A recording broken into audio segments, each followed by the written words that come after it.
দিল্লি না ঢাকা? ঢাকা ঢাকা ভারতীয়দের চপাটাঘাত। দ্বিতীয়বারের মতো আবারও টাইগারদের ঘরে যুব এশিয়া কাপের ট্রফি। ডিফেন্ডিং চ্যাম্পিয়নদের সামনে উড়ে গেল ভারতীয়রা। মাটিতে আছড়ে পড়ল ম্যান ইন ব্লুদের অহংকার। চোখে চোখ রেখে দাঁত ভাঙা জবাব দিয়েছে টাইগার যুবারা।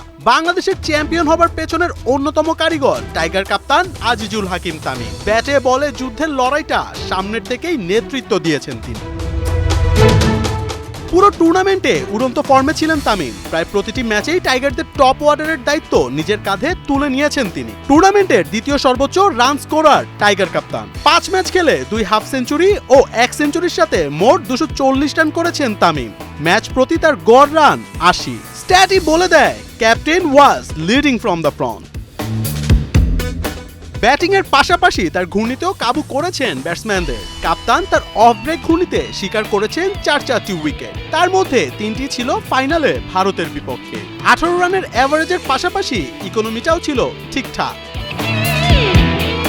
বড় টুর্নামেন্ট জিততে হলে একটা দলের দরকার হয় মনোবল, আত্মবিশ্বাস, সাহস। প্রতি ম্যাচেই দলকে সেই সাহসটাই দিয়ে গিয়েছেন তিনি। চোখে চোখ রেখে কিভাবে জবাব দিতে হয় তাই শিখিয়েছেন প্লেয়ারদের। কলার উঁচু করে নেতৃত্ব দেয়া ছেলেটার ছিল জেতার তীব্র ক্ষুধা। ফাইনালে ভারতকে হারানোর পেছনে ছিল তার পরিণত ক্যাপ্টেন্সি, নেতৃত্বের পাশাপাশি পারফরমেন্স। সব ক্ষেত্রেই 100তে 100 বাংলার আজিজুল হাকিম তামিম। তাই তো শ্রেষ্ঠত্বের এই ট্রফিটা তার হাতেই পেয়েছে পূর্ণতা।